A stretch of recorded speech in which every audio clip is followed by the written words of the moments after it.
Okay, I bet they can hear me now. And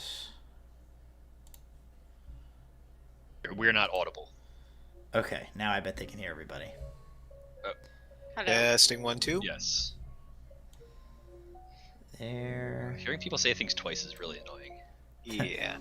Well, anyway, Yeah, hey, hearing now my we own can voice twice, really annoying. reset. Let's take a second pass at that atrocious intro that we did. This week's episode of Delve Requisite. Welcome, happy Tuesday, everybody.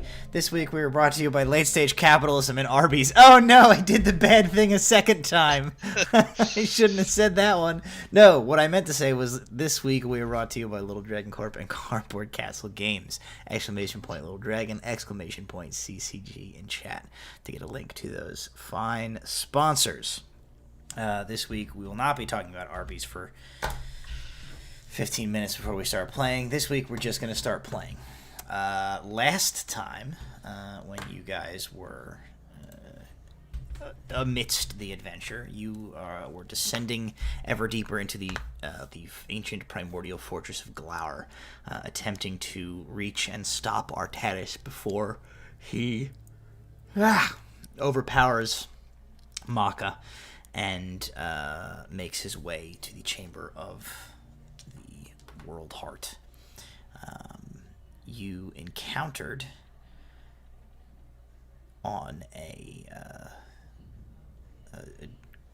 several layers down deep into this fortress, a chamber where none other than Malark Har and nope, not Palamides, he dead. God, I gave all these guys silly Arthurian names, and now I can't keep them straight. Pendragon is was waiting for you.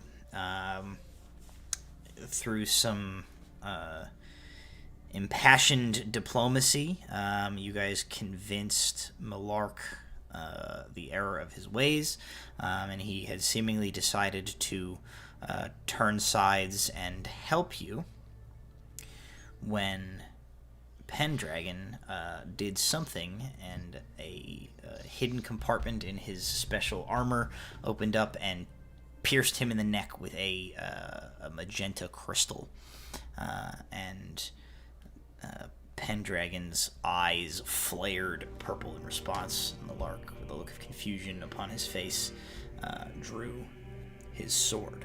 And so, with no further ado, we're gonna roll initiative.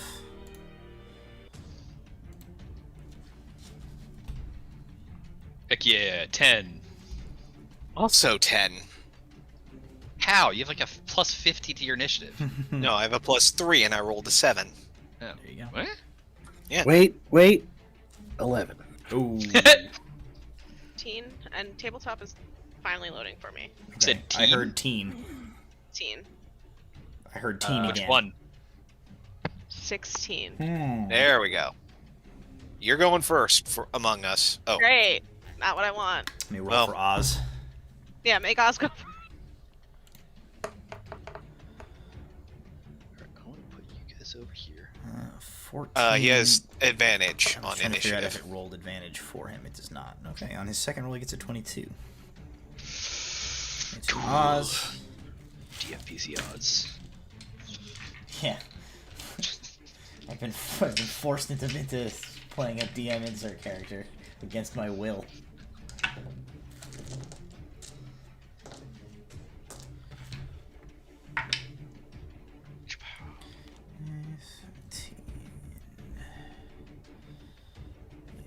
Dogs for life. I want that enormous gummy shark. Gummy shark, dude. Ah, goodness. I feel like I Love That will be your Sugar life shouldn't be a soon. brand. I don't know if you should start jinxing it now. Nah, he's in the Paw Patrol generation. Yeah, that's true. I think he's Bluey. I will never. Eh, Yeah, same- but same. listen. Bluey. You know what, Narco Dog? Come on. It's No, fine. the fucking dog propaganda can get right out of here. Yes. ACAB, and that includes Paw Patrol. All cats are beautiful. That's what it stands for, in case the police are listening. You don't think they have better things to do I mean, they don't, but you don't think they are doing something better? We're all on a call together. There's plenty of things we can find out right now. I may or may not be a public servant. I may or may not be able to respond to that question with any kind of accuracy. All right, let me. Let's turn. Give me 4 more weeks, and then I can't officially know anything anymore.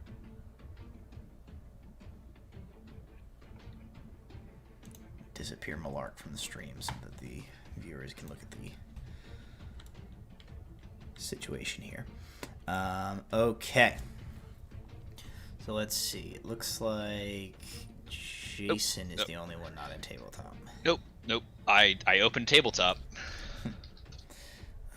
Okay. So with a 23, the first to act is going to be Pendragon. And he...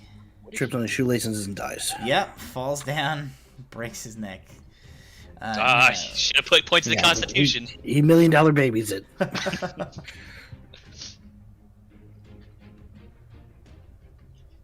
Oh, that's too big. The radius of that spell is too big for him to use in this space. Not with that attitude.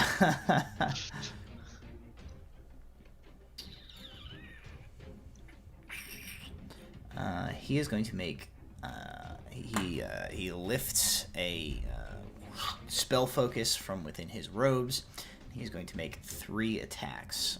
He is going to target Rowan. He's going to target Alar, and he's going to target Walter. Bluey, yeah. Okay, so against One in Rowan, 10 feet of me has resistance to damage from spells. I believe the only person who qualifies for that would be Malark at this point, because you had moved over to him. Oh, I thought Yeah. Alar had good Is it 10 feet? 10 feet. I didn't. I was keeping. I had peeled off a little bit to keep an eye on. Okay. Not gonna matter. He gets a 11, so that's gonna miss Rowan. Against Alar, that is a 14, which I believe misses. Swing and a miss. And against Walter, a 26. I have a reaction that I haven't used. Okay, what's your reaction? Give me a second. Sure. How far away is he? Let's call him, let's see, 5, 10, 15, 20, about 30 feet. Red. I'm gonna silvery barbs that, and I'm gonna give Oz advantage on his next roll. Okay. So he has disadvantage on the attack roll and has to take the lower result. Yeah, so Okay. basically, not disadvantage, but like he rolls a second time and takes the lower result. The second... Takes the lower result, even if it's a 26. Yeah, the lower was a 25. Fascinating. That was a sorcerer spell. 19 and an 18. Yeah, that was a sorcerer spell. Oh. Okay. Roll on the wild magic table. D100 is 100. 21. That sounds familiar. Nothing seems to happen that is noticeable to you. Okay. Metagame wise, just so that I don't have to keep track of this, creatures have disadvantage on saving throws against the next spell you cast in the next minute that involves a saving throw. Right. Okay, and from the attack, you take...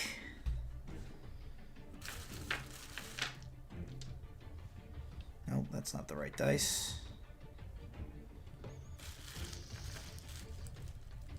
5 points of damage. You're looking for too many dice. One single die is fine. Not the single D100 though.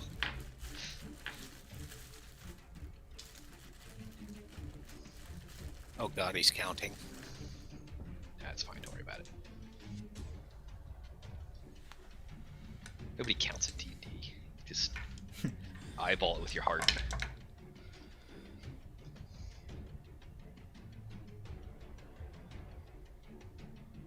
You take 20 points of... My bones! My skin. That's weird. This doesn't specify what kind of... Oh, necrotic damage. Okay, it was just on the next line. Do type resistance to necrotic damage. And that is his turn. Was that a cantrip or a spell slot? None. It's just a... It's an just ability. like a ability, like an attack action, yeah. Okay.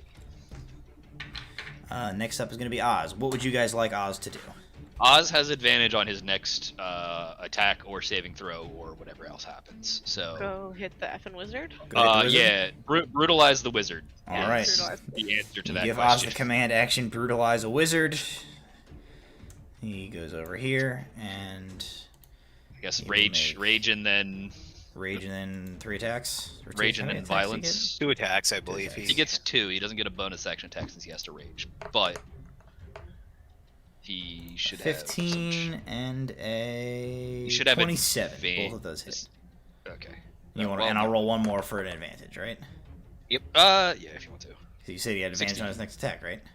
Yep. Yes. Okay, so it doesn't So crit, the so but he the does hit 15 the twice. 15 is a 16, but it doesn't matter because it hits. So Okay, he does 13 and 12. He does 25 plus 4, right? 2 damage for each rage. Yeah.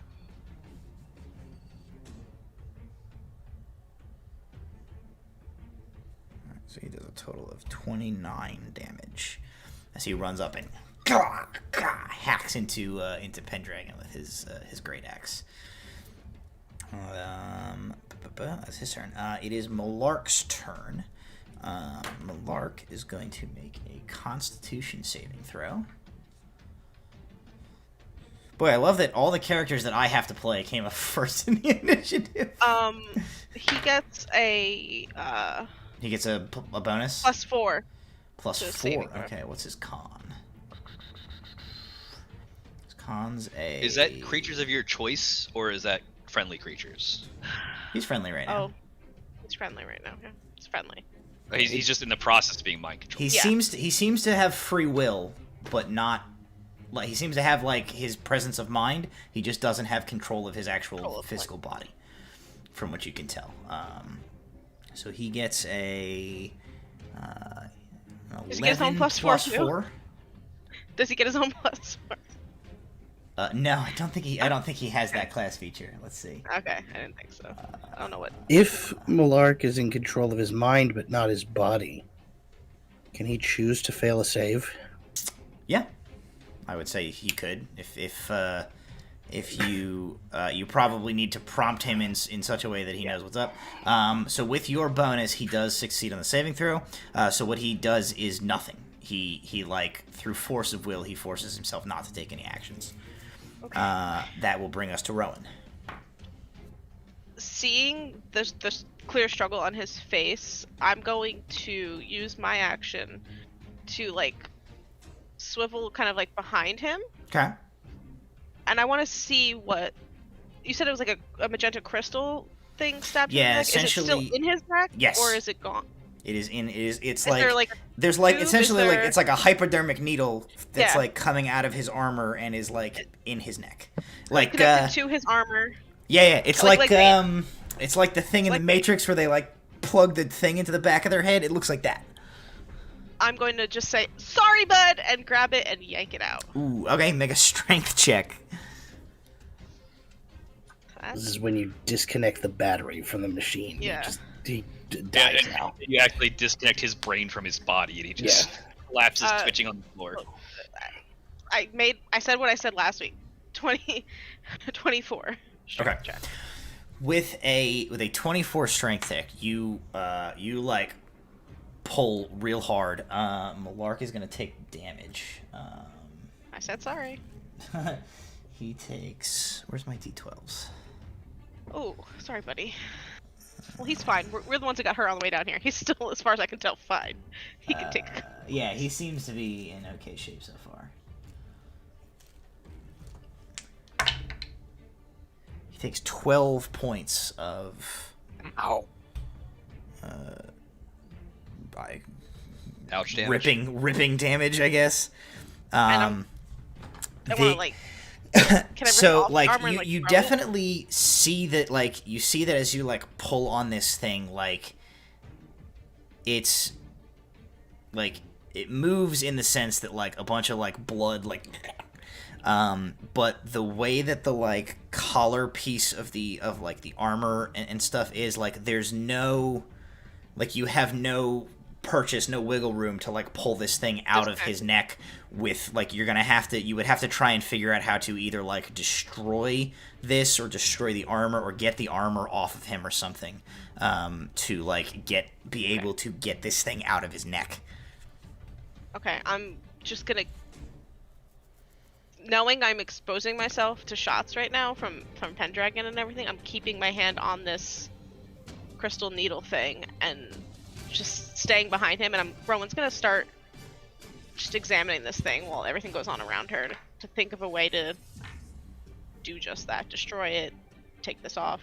Okay. Because doffing armor takes a while. This isn't a quick Sure. process. So she's not thinking of that's the correct route, but. Yeah. Okay. Brom, that brings us to you. So Malark still seems not in control of his body, correct? He does not seem to have. It seems through force of will he has exerted enough control over his body to like not move it, essentially. Cool. I'm gonna help him with that. Okay. Might want to tell him you're trying. Yeah. I'm going to. Let's see how. Come on, tabletop simple. I got too many tabs open. Okay, I don't really have to. I'm within 30 feet, right? That's 30 feet. Yeah. Looks like Yeah. it. Right, I'm gonna move up maybe like 5 feet. Okay. And I'm gonna point at him and say, "This is for your own good. Don't fight it." And I'm gonna cast Hold Monster. Okay. All right. Then yeah, he'll choose to fail and be held.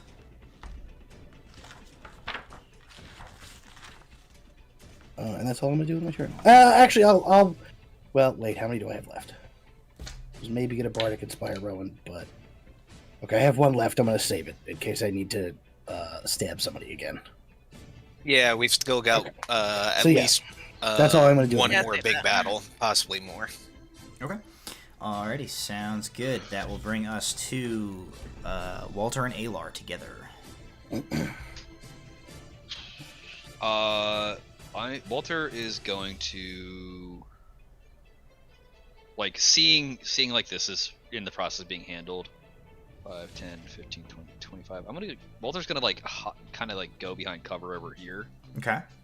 more or So less. you walk over. These are like big, like crates, essentially. Big, tall, like narrow crates. Easy enough to take like, like half cover essentially if you wanted to like hide behind one. And then I'm gonna Eldritch Blast Pendragon from across the room. Cool. Roll the hit. As you do. As one does. Got 3 blasty boys. 11. 11 will not do it. 15. 15 does hit. And 21. 21 hits.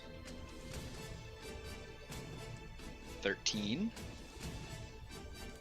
And 6. 19 points of damage from 2 of the Eldritch Blast. Okay, very nice. Is he repelled at all by this? Nope. Okay. Just damage. When we leveled up, Oh, jeez. Alar is going I to got rid of crowd control and Okay. close. Alright. I'm also going to activate Blade Song, Alrighty.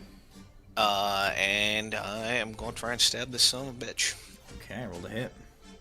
he's engaged. Yep. He is engaged. It's to a robot wife, but Yeah, 16? 16 does hit, yes. Thank goodness. I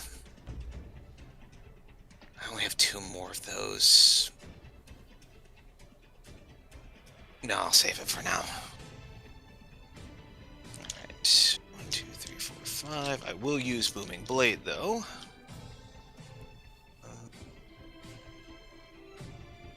There's the other D8.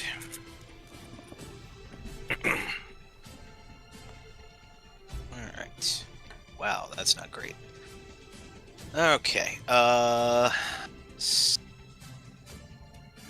damage was that? 7, 11, 14, 19, 20, 21. 21 points piercing, Okay. 3 points thunder. Okay. Yeah, that was terrible. So you like hop over like a drawing table that has a bunch of like grotesque anatomical diagrams of this like dragon he was dissecting, and like come to a stop, and you stab him in the ribs with your rapier. You like as you like wrench the sword back out. Instead of blood, you see this like viscous, like mixture of like blackish intermingled with like magenta ooze like comes out of the wound, and Pendragon like he looks at you and he says, "Oh, all of you, you're so limited." And Alar, you see his eyes like roll back in his head, and he collapses to the floor. And Walter, is my Pokeball glowing? no, yeah, you catch him. Walter, what happens is the crate that you were hiding behind. Yeah. There is a crack, and a hulking form punches out of it. A individual who is more akin to Osrius. Stop beans. Has like gray sallow skin, has like stitched over like autopsy scars on his chest, and a crystalline structure embedded in the back of his skull. Punches out of this crate and immediately turns to you, and he is going to make. Oh, you can't attacks. see it on your screen. That's rude. I see it on my screen. I've made an error. Yes. There it He goes. makes 3 attacks against you.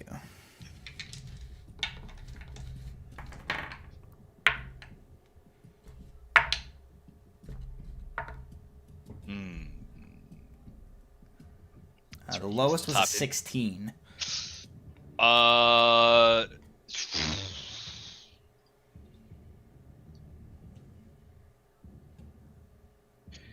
gonna shield. Okay. My AC is 19. Okay, the other 2 will then hit. All right. Well, it's better than all 3. That is better than all 3. You take 7, 12, and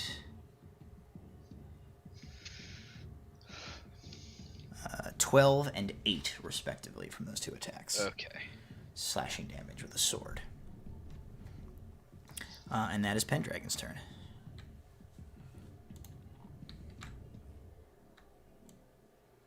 I don't know how to... There we go. I was trying to knock him over. He says he's My bones again. he's knocked over. Uh, Alrighty. Osrius, what do you guys want Osrius to do? Osrius like looks at the like sallow body of the wizardy looking Pendragon, just like drops at his feet. I feel like he watches it collapse at his feet, and then he hears the sound of like guerrilla violence. Yeah, like behind wood him. splintering and like Yeah. and axe violence happens. Just turns. Yeah, what is his movement speed? 40 probably. Can he get to? Oh no, Yeah. Walter's gonna yell out to Oz and say, "Destroy the other boxes." Okay, you want us to start whacking boxes? Like he just came out of this one. He came out of this one, presumably, yeah. right? Yeah. So like, Actually, I'll take that one off the map so they don't get yeah. confused. So like, yeah. So he's just like just destroy the other boxes. Like, I'll Okay. try to survive this shit. So he can use his full movement to get here. So he'll make 2 attacks against this box. I don't think I'm gonna have... If he's able to destroy the box... Yeah, no roll will take place. He can use... We'll say he can use one of his actions to destroy, like, the front of the crate. And when he does that, another body falls out. Yeah. This one is slimmer. It is garbed head to toe in, like, these, like, ceremonial-looking robes, and... it has like a cowl covering its face, and it just like as he like smashes open the front of this, it like falls to the ground. But you do see that likewise the back, like the top and back of the skull, have been like removed and have been replaced by a big crystal. Yeah, I guess if we can instruct Oz to destroy the head or remove the crystal in any way. Okay, you can have him use his second action to try and see what he can do about this crystal. Yeah. All right, he'll make a he'll just make an attack. Makes sense, right? It's a 17 plus thing, so yeah, he will definitely. And this body is incapacitated, so he will auto crit on this, which means he will deal an extra 7 because he has a vicious great axe. He does have a vicious great axe. So that's 14, 16 with the rage. Plus 7 is... So he does 23 damage total to this unconscious form. Okay. Sort of like smashes his axe into the head. And that's his turn. Malark is going to make a con save again. Oh, he definitely fails. Yeah, he definitely fails even with Roman's addition. So on his turn... He is going to... The hold effect doesn't work? Oh shit, he's held, that's right. He's paralyzed. He is paralyzed. So on his turn, he will use he will try and break free, because he's not in control of his body. So he can't immediately start trying to wail on anybody, but his body is going to fight the hold condition. Okay. He fails that too, with a 5, so he's held. Is the hold condition a charisma save, or is it a body? Is it like a strength save or something? It's a wisdom save for hold. It's a wisdom save. So is it a mental? Like is it like I'm saying like the mental Does versus the mental physical adversity keep him from? I don't know. That's a question for next round, because either way he failed, so he's stuck. He does nothing this round. We'll figure out that when it becomes a problem. Rowan, that brings us to you. So Malark is not struggling against you anyway. That you can tell he's just standing still. You see a big beefy boy has just come out of a box and wailed on Walter. What you Oz see has twice is revealed that Goliath is attacking a small person. Yeah, Rowan still has no idea how to destroy this crystal or the armor or do anything. Like, her head has been spinning this whole time because this is not her area. So she's just gonna go, God damn it, and she's gonna take out that pistol and shoot at the thing attacking Walter. Okay.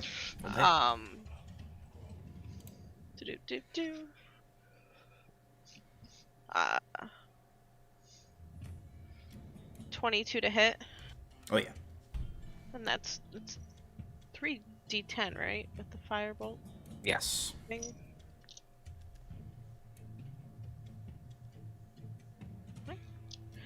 Why am I having such a hard time grabbing the right dice right now? Ignore my panicked movements over here. 20 points of damage to the thing that was going after Walter. No problem. Okay, anything else? Still holding on to the crystal thing. Like, she's, I guess, like, subconsciously trying to crush the thing. Okay. But obviously can't. It's a crystal. But I don't have a spell that's just like crush crystal, so I'm just gonna stand there like. I mean, theoretically, on your turn, if you want to continue to use your action to try and like break it or otherwise, that's the next round. Right now, it it was yeah. But yeah, right for now, this was round, a oh god, things are attacking. Okay. My friends. Cool. So, trying to help with help. Abandoning Malark. To Brom. Okay. First things first. It's plenty of room for me to get to Walter, right? Oh yeah, they're pretty. I don't know if you can see. There's like hexagons on the table here. Oh, Those yeah, are I 5 can. foot squares. So this is not a huge space. I'm gonna stand within 5 feet of Walter in case he gets hit again, because I could do something. Okay. I did. I'm Just- dead. Yeah, you just stand.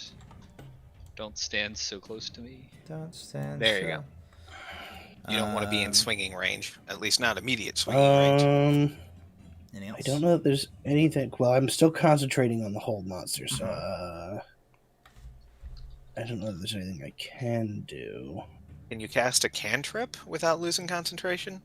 Yeah, you can cast other spells that don't require concentration. You just can't cast. Yeah, I concentration spells. think most of my spells are concentration though. That's what I'm in the past. Vicious You've Mockery? definitely got vicious mockery. Yeah, I was gonna say that's probably the only thing I'll You do. mock this man from across the room like a respectable. If you've bard. got nothing else, you've got sass. Use it. Yeah, I will.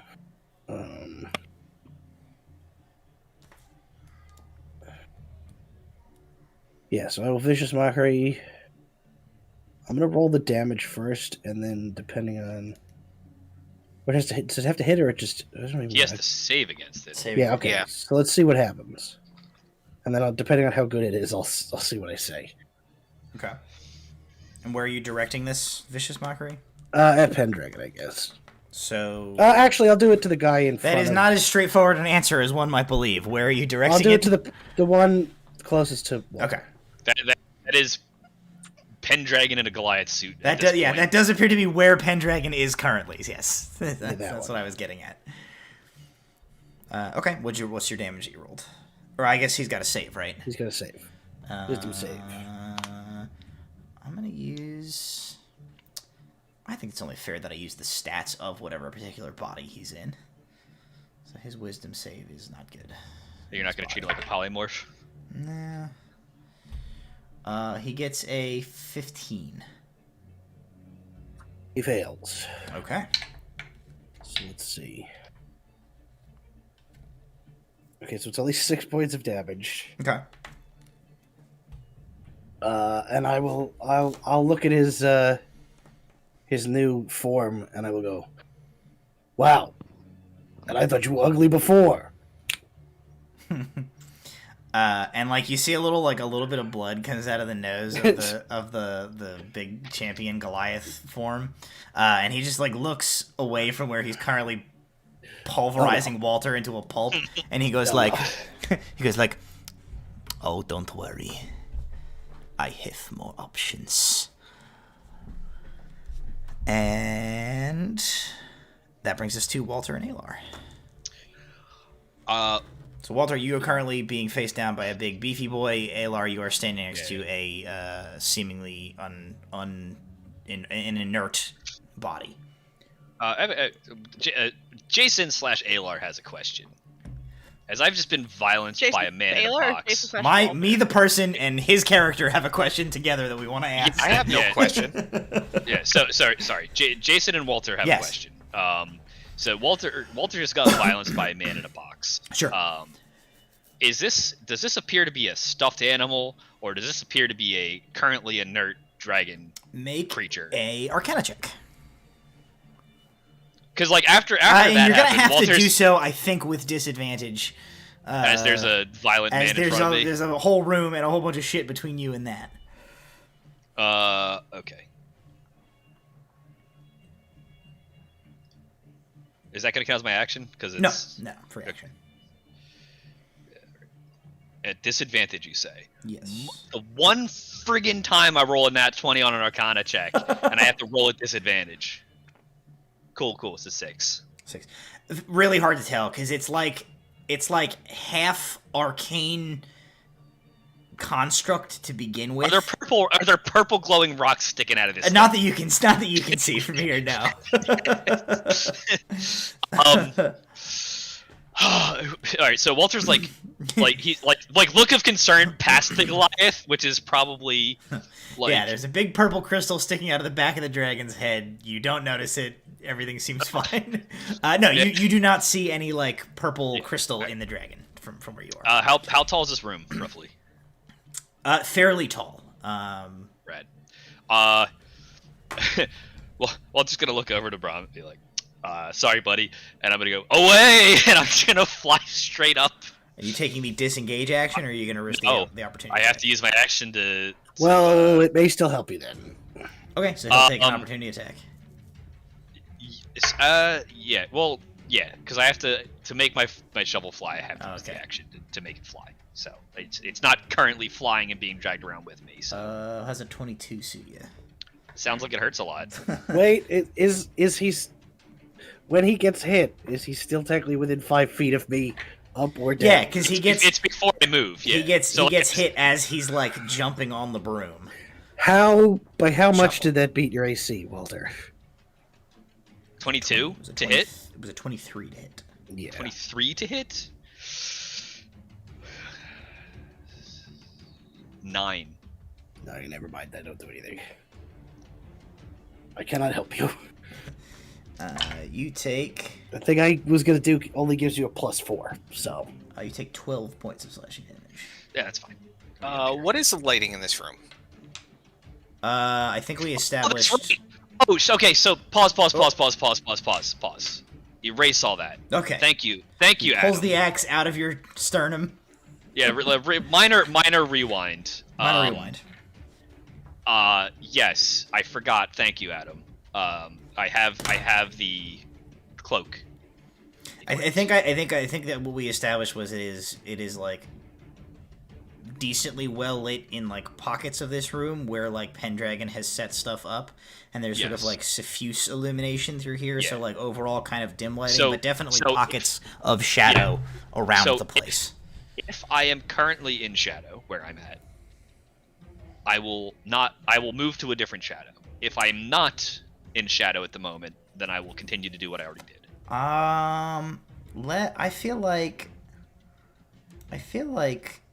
I'm okay with accepting the consequence. No, like let's let you use your fun item, right? Like, yeah, and we can totally certainly like he would have put his boxes of extra bodies in shadow so that they could make dramatic appearances, right? Like that definitely seems like a thing that this bitch would do. No, he's extra. Catty motherfucker. I was gonna say, like, Walter went to this area because it seemed like a shadowy area where he wouldn't be hurt as bad. Yeah, I'm cool with that. So yeah, you can shadow step. Okay. Yeah. So instead, I'm just gonna like dip into a pool of shadow, I guess, and just friggin' try to get myself in near the dragon. Okay. How far are you able to move? Just anywhere that you can see? Up to 30 feet to an unoccupied space that's also dim light or darkness. So 5, 10, 15, 20. So your range is about here. You kind of like boop up near sort of the doorway where you guys came in. There's probably some shadowy spots over here. Yeah. Popping back in and trying to like chess piece my way around. Yeah. Okay. Okay, and that is a bonus action to do that. So I would still have my action, which means I am going to violence this man with Eldritch Blasts. Already rolled a hit. Instead. Terribly sorry. I should read my character sheet every so often. That's all right. I was asking for a 18? spell I have. 18 hits. 24. 24 also hits. 22. Wouldn't you know it? That also hits. Alright, so 6 plus 8 plus 4. 18 points of damage to this. Okay. To this corpse. So a bunch of like Eldritch blasts strike this thing kind of like in the back/side. He kind of staggers and rights himself again. And Pendragon kind of like shakes and he says, the center of gravity is different on this body. I'm not quite used to it yet. Alright. Alar is going to move himself over here, and as he's running to get into position, he is flipping the sword into his other hand. He is casting, as a bonus action, Shadow Blade. Okay. And then he is going to fling said Shadow Blade, or try to, at Pendragon. Because it's dimly lit, I have advantage on the attack. Cool. Roll the hit. Which means, if Same it hits... Yep. Lower is 22. 22 definitely hits, yes. All right. So okay, how much it does? 2d8 psychic, and then the.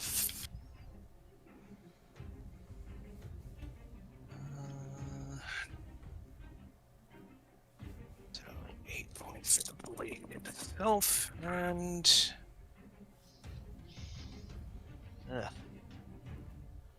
12, 16, 17, and 8. 25 points of psychic damage. Okay. And then the blade reappears in his hand. All right, cool. Anything else? No, that's all I got. Okay. So, everybody. All simultaneously, you guys experience something.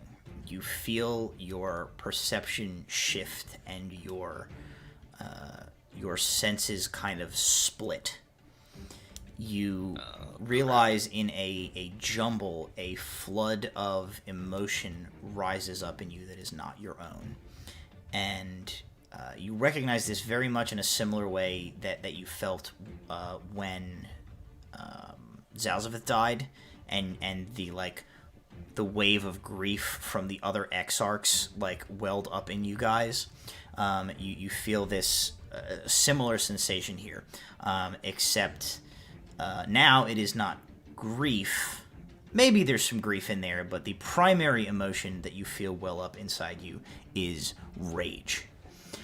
And you realize that as you are swept up by this powerful storm of emotion through this connection you have, perhaps something to do with the proximity, but you feel yourself able to perceive, in a sense, a place that is separate from where you are currently. So for a brief flash of moment, you are all both in this room engaging in this fight with Pendragon, and you are also at the same time somewhere else. You see a figure. Walter, you immediately recognize this figure as Maka.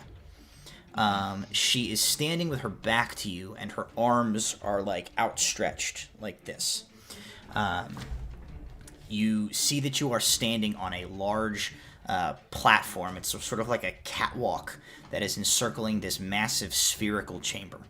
Outside the perimeter of this catwalk is a precipitous drop, which is gapped by a bridge that seems to be made of solid light almost. On the far side of the bridge, you see two figures. One of them you recognize as Artanis. He stands with sort of a contemplative look on his face, watching Maka. Beside him, you see a female figure standing with a deep hood pulled up over her head. You watch as a disc of magic gathers in this hooded woman's hand, and she hurls it at Maka. It strikes an arcane barrier which shimmers and crackles as this magic is dissipated across it. You see that this barrier is being held up by Maka, who recoils back against the impact. You lose this snatch of insight, and you are once again wholly in this room. And it is Pendragon's turn. Yeah. Bolter has a question on his turn. Okay. About that vision specifically. Okay. For Pendragon's turn, the final crate busts open, and Oh, he can split his focus. Wonderful. A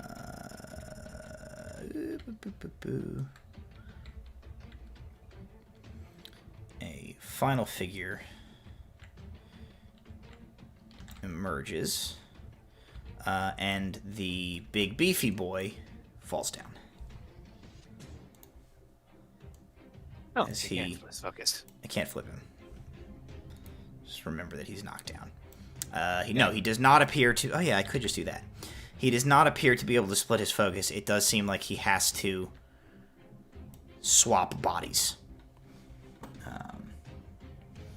And he is going to cast a spell. It is a touch spell, so he's going to use it on Brahm. Because he's going to go boop. So, no. Brahm, I need you to make a Wisdom saving throw. DC is 15.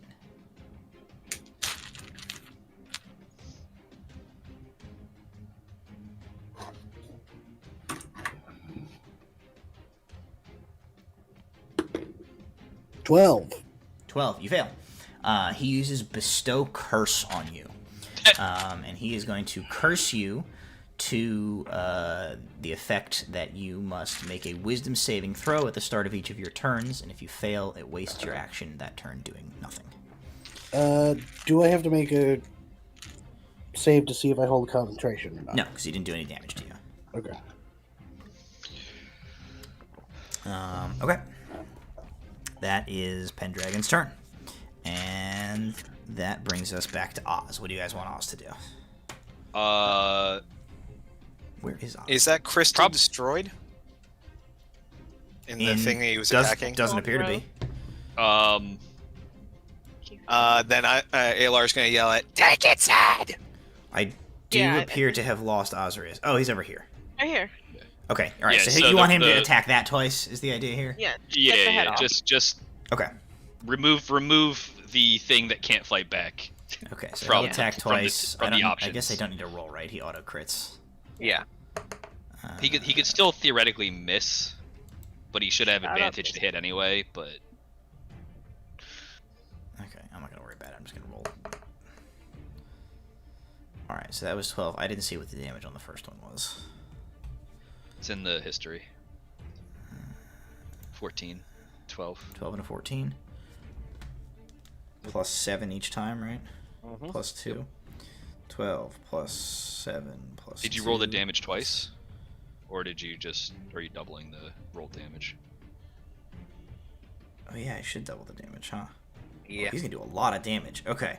Yeah, So that's why Alar's 12 yelling, times "Take its 2. head!" I didn't know. I don't Plus know if I 7 caught it for the plus first time. 2. Then it's gonna be 33 plus 14 times 2. I mean, He you're does only 70 points of damage. Yeah, so you're only doubling the rolls, not the entire Yeah. pile. But like, That brings is a total of 90 something points of damage plenty. enough to? He takes 2 cleaves. In the first cleave, he like cuts the head off of this body, and then for good measure, he lifts the axe again, turns it flatways, and then like Gallagher Just smashes the head with the flat of the axe. So this body is destroyed. Out of play. Nice.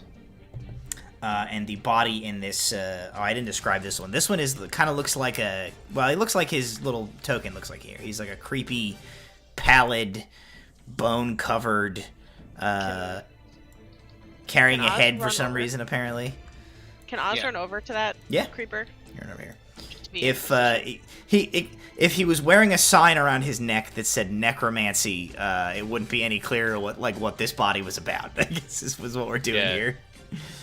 I'd like to cast Mage Hand to have my invisible green hand float over where it says Necro on its hover over. Yeah. Okay. So that's Oz's turn. Malark will make a con save, which he Plus 4.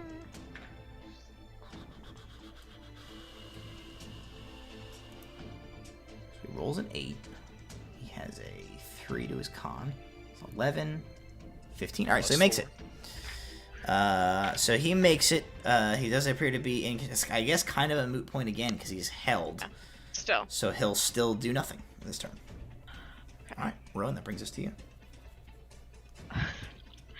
Rowan's gonna kind of like leaning like so she can like meet his eyes really quick, like over his shoulder, kind of so she's behind him, and just say, "Sorry, Captain Har, this is gonna hurt." And she's gonna take the firebolt gun and point it at the crystal. Okay, roll the hit. Back of the thing, and she's like bracing it against her own hand, so she's gonna take some of this damage too. But she's just like, "Fuck it, we gotta do this." 19 plus 8. Definitely hits.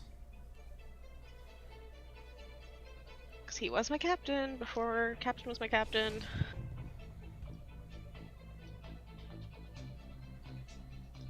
.22 points of damage to 22 crystal points / of Malark damage. / my own hand. Tell me how you want me to divide that. I think we're gonna roll. I think each you and Malark will take a D12. Okay. Do you want me to roll that, or you want to roll it? You can roll it for yourself, and I'll roll it for him. Okay. So he's gonna take 7. Oh, I also take 7. How convenient. But the crystal, you like unleash this blast of fire. Your hand is burned. You see like a wash of fire goes over like across the back of his neck and his head. A bunch of his hair like burns immediately. Like, yeah, he'll forgive me later. He gets like Maybe. a reverse mullet, which is where it's sort of I'm long sorry. on both of the sides and just short in He's the back. That's where he's gonna be mad at me. Business in the back, party in the front. Yeah, he's business in the back and party in the front right now. He'll never forgive me. Now he'll kill me for that. But the crystal shatters. Okay. And there's no noticeable change because he's held, Yeah, he's but paralyzed, you yeah. see that the crystal is shattered. Okay. All right, Brahm, that brings us to you. Does it look like he's in control of his own body again? Again, hard to tell because you're paralyzed. You've paralyzed him. You do need to make your wisdom save. Wisdom before you do save anything, though. to see if you can do anything this turn.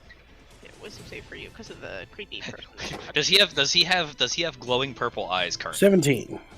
17. Okay, so you save against the curse, so you can act normally. I guess make a. No, that's dumb. Yeah, you can tell that Rowan definitely just like you heard the sound of shattering crystal. You think he's probably been released. Okay. So I'm going to dispel that. He can move again. Okay. He like shakes out his limbs. Which one of these is the active Pendragon? That guy? The standing up one in front of you.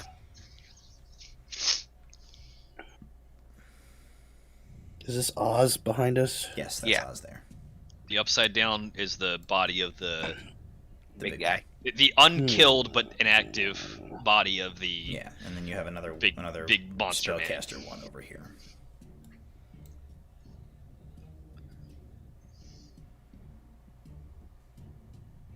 You're muted. You muted yourself, bro.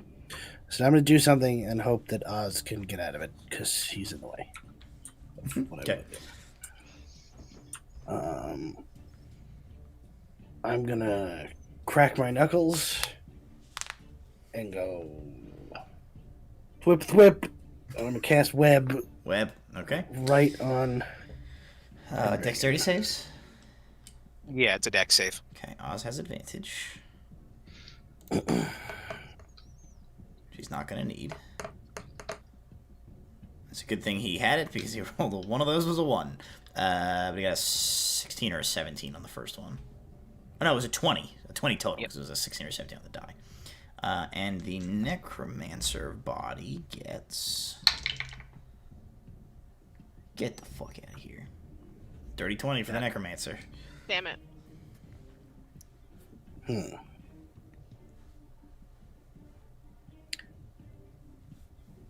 Okay. Plan B, I think I need another action for. Does the Is that where you pull out the? You just hit him with a crowbar? No. No. I have a process or spell. Well, I'll ask if I need an action. Based on how much the thwip double save sucked, I'm inclined to give you leeway. Is it safe to say that Brahm probably has like a match or a lighter or something? Yeah. Okay, because web is flammable. He's definitely pulled like cigars out at some Yeah, point. web Right? web is flammable, so I'll do that. He doesn't get stuck, and then I go, "Son of a bitch!" And then I'm gonna flip a lighter open and bend down and light the light the. I say, has Brahm not been smoking a near constant cigar this entire time? Yeah, that's true. Yeah, you just spit out the cigar on one of the webs. Just Yeah, ash there the we go. cigar on the web. Yeah, This- So I think this what it is you go flip, and then he's like ha, and Pendragon's like, oh no, you will have to do better than this, and then Brahm is just like, okay. whoosh, it goes up in flame. is the only burly guy's body still caught in the web because it was right there? Sure, Is that guy yeah. just It would- caught? It's only 2d4. Okay. Yeah, Okay, that's fine. It would auto fail because it's inert. The burly Yeah, I body. just didn't know. That's it. I didn't know the size of the spell was my. 7 points of damage. Okay, so both the burly body, the necro body, and Osrius will all take 7 points of damage. Is Oz And the web have is burned. elemental? I don't believe so. No, it's just regular weapon damage. I thought Storm was elemental resist. Don't know. If only we had character sheets. I'll double check in a second. If only we had the internet. Okay, that is gonna bring us to Walter and Alar. Walter's gonna shout at Alar, is like, before, like he's just like, before he changes, get his casting focus. And Alar has already turned in that direction. And then Walter's gonna blast the inert corpse of Okay. the. It's gonna be a the disadvantage burly because he's prone. He's boy. It's prone and ranged, yeah, but hopefully it doesn't matter.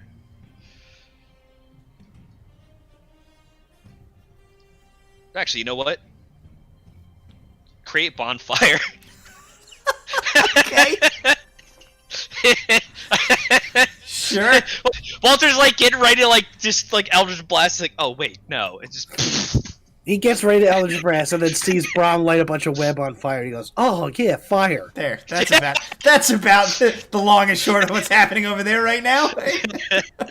Yeah, it's just 3d8. The inert corpse can't dodge a dex Yeah, DC the 17 inert dex takes. save. I think the inert corpse should just take like max damage. 3d8, just 24 points of I damage. think it just takes 24 points of Fire. damage. Because of course it does. Like this goes up. Alar is going to all right. run over to the spellcasting corpse. He's not going to go for the focus. He's just going to try and take the thing's head off. Okay. With the war blade. Make an attack roll. It's an advantage attack, so 24 is the higher. So 24 hits for sure. Just an on fire guy. yeah, hell with it. He'll throw a booming blade in there just to make sure. That's better. Finally. Alright, so 7, 10, 20, 30, 30 slashing and 5 thunder. Okay. That brings him to -3 hit points. He dead. You remove the head of that prone body, and it is no more.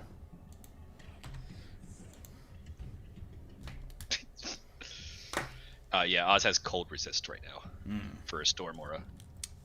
I feel like he's just kind of looking at Ram and going, I have cold resist. You know this.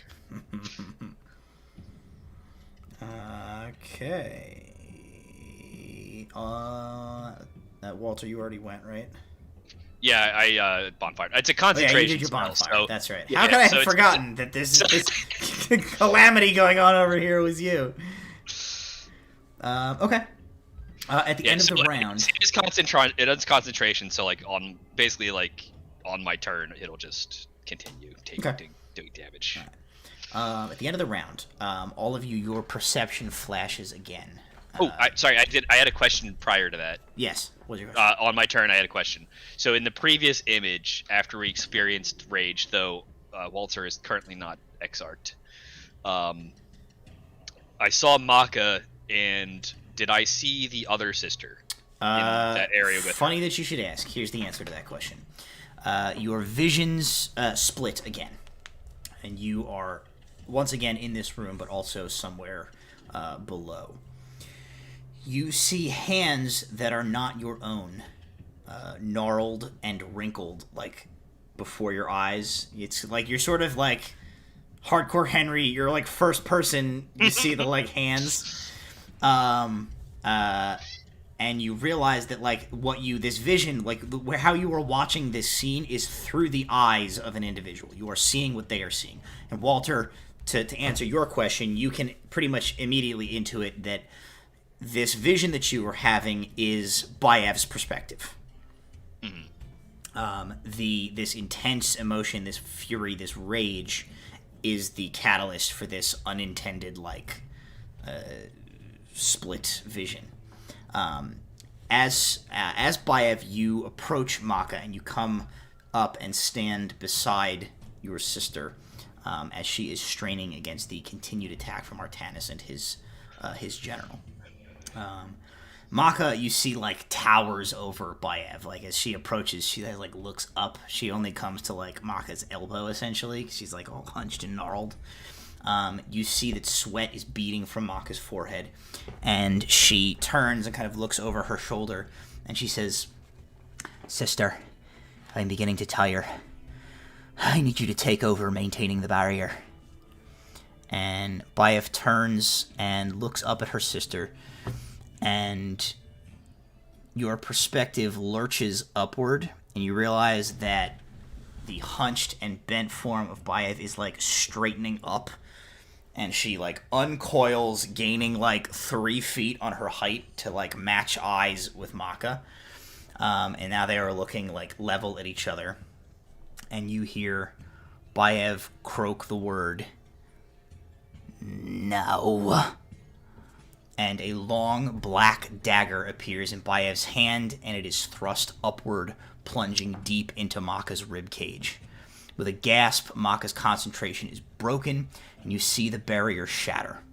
Maka staggers, clutching at the dagger in her side, trying to push Bayev back, but you watch as her other hand comes up, grasping her sister around the throat, and Bayev proceeds to hurl Maka bodily nearly 60 feet to smash into the ground, bounce once, and come to a stop near a bewildered-looking Artanis.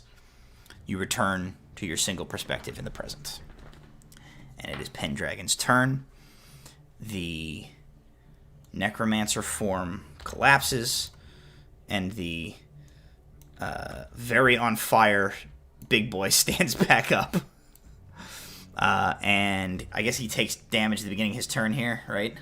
Yeah, dex save or he'll make 3d8. a dex save this time. It's DC 17 dex save. He's not going to make it. He only rolled a 10 on the dice. Yep, so go ahead and roll that damage. 9 fire damage. Okay, so he gets up and his, like, flesh is, like, burning, and Pendragon just kind of, like, stands up. And I cast Eat Meat! Looms over you, Brahm, on this on-fire, hulking monstrosity. And he says, "You're going to have to do better than that." And he is going to make 3 attacks on you. I need more d20s. There we go. Oh my god, a natural 1. And a natural 20. No. A 12 and a 17. I think he only hits you once. Actually, he might have hit you at all. Brahms AC is pretty good. He does, but he doesn't. Does, but he doesn't. Because, so the first 2 definitely miss. On the third one, Brahm, like, was like, "Ugh!" and from his back springs what looks like they're wings, but they're in the shape of like if you took like the guts out of a piano. They sort of look like that, and they like wrap around him and like bonk, because it was Gift of the Silver Dragon, which bumps my AC by 4, so he misses. Alrighty, very good. Then that's it. That's all he does on his turn. Osrius, what do you want Osrius to do? Osrius is also. Oh no, he's not in the bonfire, right? He was just on the webs. There's a 5-foot square. It's just the webs. I think the webs burn off in one shot, so he's not going to worry about the fire damage. I don't know. Violence the meat. Like which meat? He's in melee range of 2 meats right now. You want the big boy or the unconscious one? The currently dangerous one, okay. I think. Yeah. Makes sense to me. He will make 2 attacks. A 12 will miss. And a 16 will hit. He deals 18 points of damage. The big form staggers, but is still on its feet. Malark's turn. What do you want Malark to do as he gets up? That's a Rowan question. He seems to be in. Malark would know then, because insider knowledge. He would know if this dragon is dangerous. So if this dragon is a problem, he's gonna go attack the dragon. Okay, yeah, fair point. He's like, fuck. He sprints over here. Alar sees him coming, and he first raises his blade.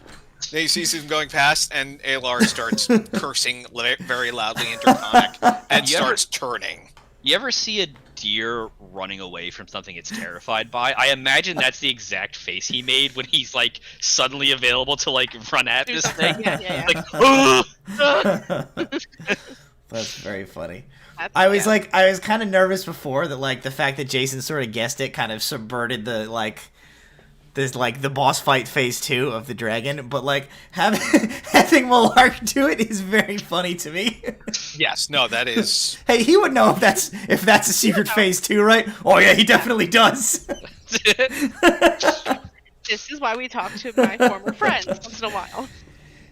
So he'll use. Okay, he's gonna go. He's gonna go ballistic. Let's see what's the biggest damage he can try and do in one shot. I mean, depends what path he took. Technically, right now he's an anti-paladin. Does he have that Gale Bomb? Yeah. We're saving that for Artanis. He's an Oathbreaker, right? He's an Oathbreaker. Bitch, I'm gonna have to have a conversation with him about that later.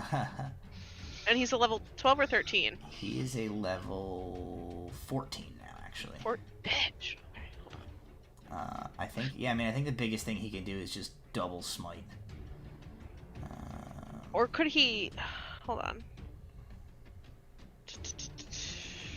Nah, just smite until he's got no smite slots left. He's got a 4th level and a 3rd level. He can smite at a 4th and a 3rd level, so he's gonna roll. Yeah.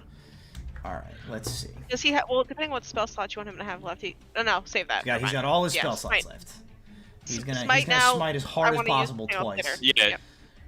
Yeah, panic smite, like emergency eject button. Yeah. Oh my god, it's undead too.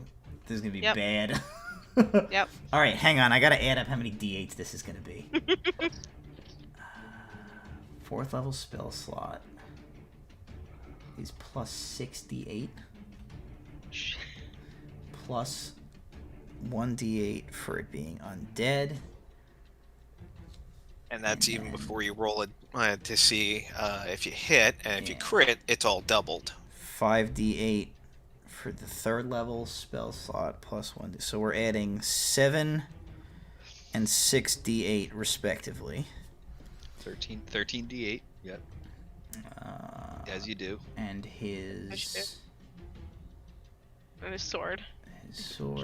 He doesn't have to choose to smite before he attacks. Like, he would only smite on a hit. No, but I mean, I kind of assume he's gonna hit because the thing is prone and inert. Like, he'll auto crit. So I'm not even gonna worry. Oh, then it would be double. Yeah. Everything is double. Like, 26 d8. 26 Plus d8. sword. Crash the trash top. let me get the. This is when you guys see Roll Rowan D&D does like Beyond. swoon just a little bit. Let me get the old dice roll. Yeah, if he don't drop that thing, I'm hoping that Alar does, but Okay. I'm kind of hoping he does. So for the first attack, it's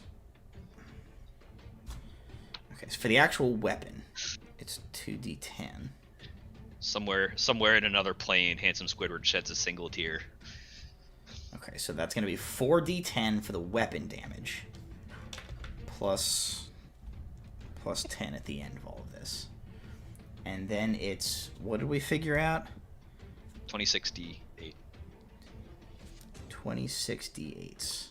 Christ. Totally, perfectly normal number.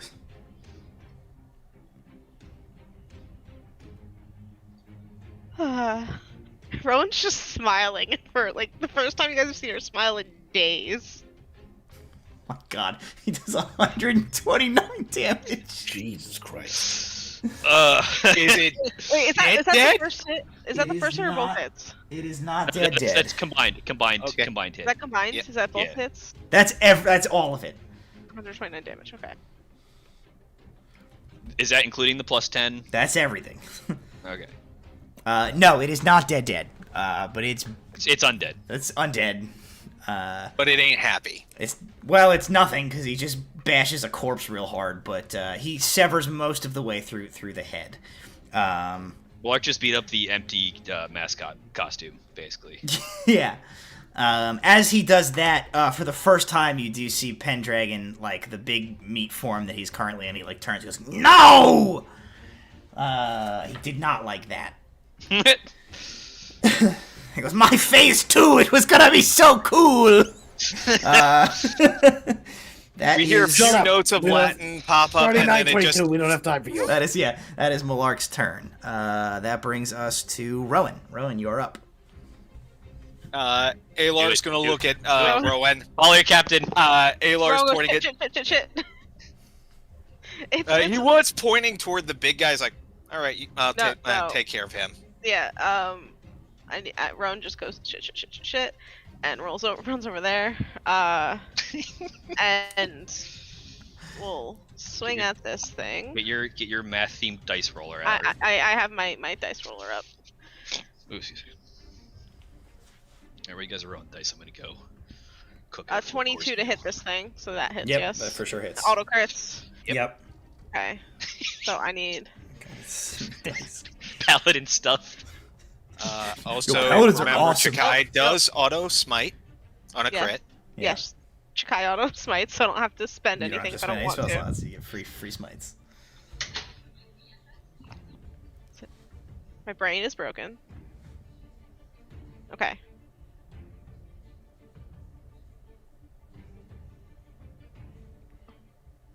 My brain. I cannot. So Okay. it'll be 2d10 Yeah. per Attack. attack Yeah. Let me do that first. for the base weapon That- damage. That's what plus was throwing me your- off. your Just strength. trying to do. Yeah. 2d.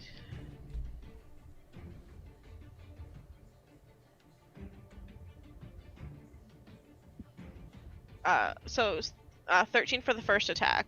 Okay, with the 13. sword. So That's just the sword. that's the 2d10 is you got 13. Oh, that's not doubled. Oh. Okay. Sorry. 26. So for it's really just the sword. 26. Okay. And then 20 not doubled, so 40 just the sword. Jesus. Okay. And so then- you've done 66 damage so far. And Plus then the plus smites. you got a +5 to strength, right? Yeah, that's Okay. in there. So plus that is in there. Okay. That's in there. I'm adding that. I can't Alright. add that much. Now yes, now you do add Is it 68 then? what What's your you base slide, smite? Do you slide it for the Shikai smites at first level, right? On his At base. first level.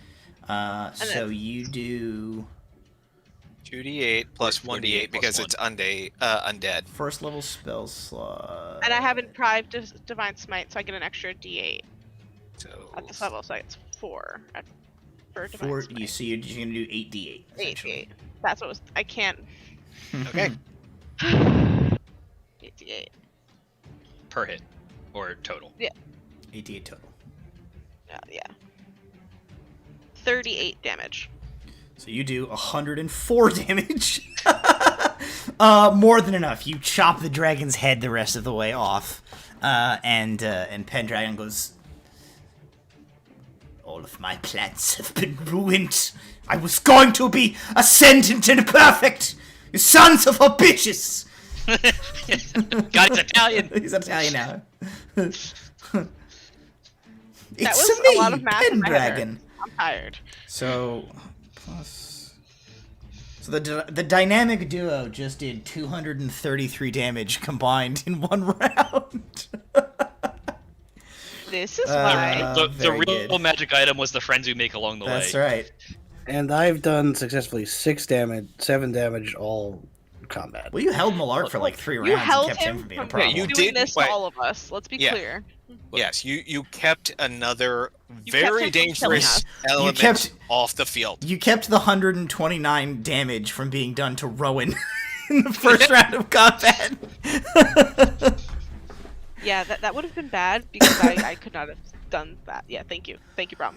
Rowan makes a mental note to buy Brom whatever he wants when they get back to civilization.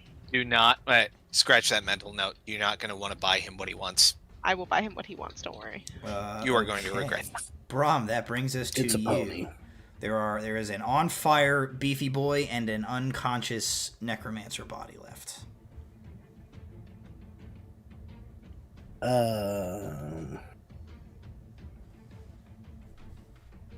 I'll go for the on fire beefy boy.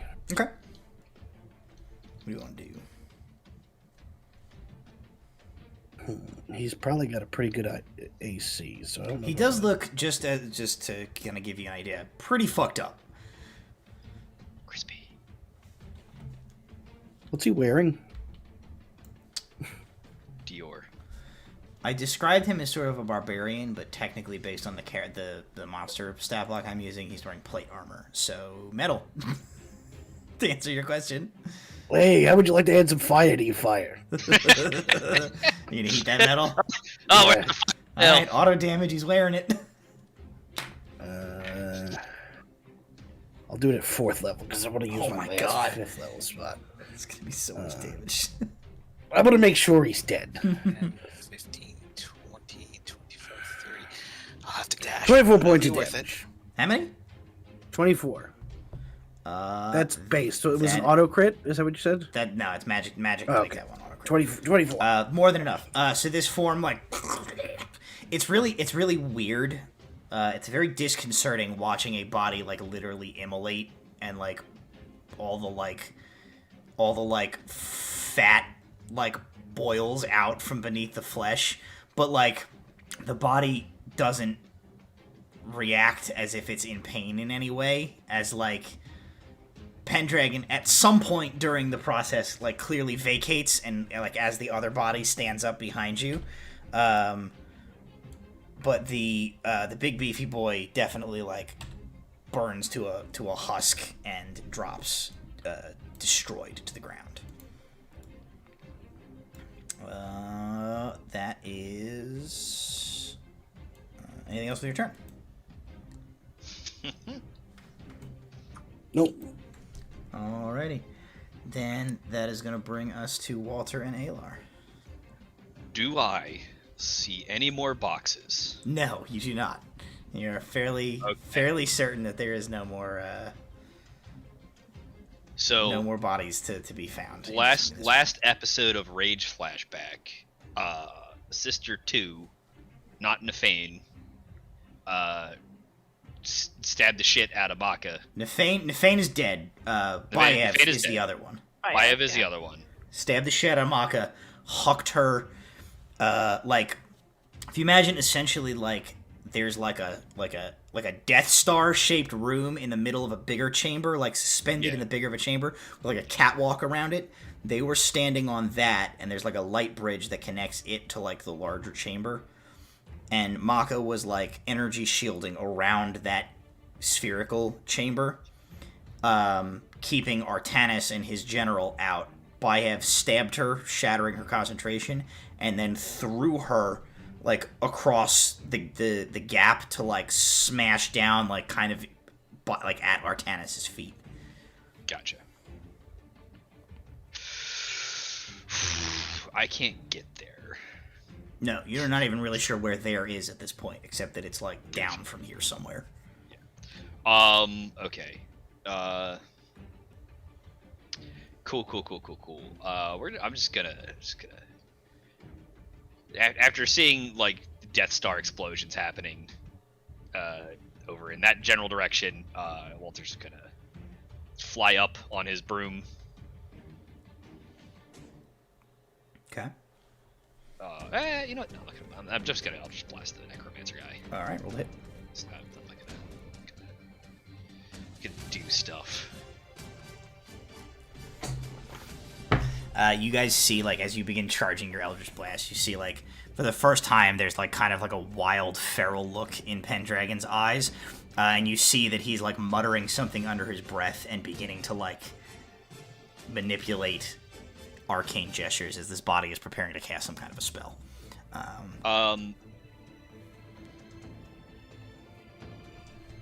Yeah, I was gonna hold the other gem out to be like, nah, come in your Pokeball, sir. I'm gonna capture you.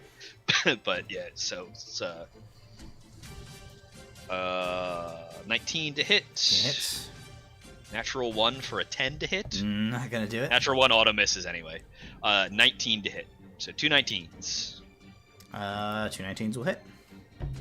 11. Okay. And 8. So, Alright, so thump, thump, you 19 slam, points of damage. Slam these 2 Eldritch Blasts into him. The third kind of goes wild. He's... Alright, And I'm Walter, going to use my Raylar.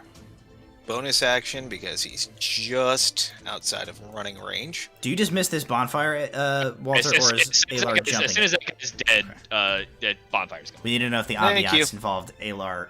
Alar like somersaults as the bonfire like dissipates. Walter will dismiss it as he does a cool flip. Yeah. Thank you. Yeah. Yeah. Yeah. Cool flip. Points for style. Thank you. And You land. He is Save. engaged. So you can sneak attack. 24, so that 24 hits. definitely hits. Alright, booming blade. Alright, weapon damage. Is that? Blade is Jesus. That's only 2. God, I'm not rolling well tonight. At least as far as damage. Okay, so 5, 10, 20 points piercing, 2 points thunder. 20 and 2. Okay.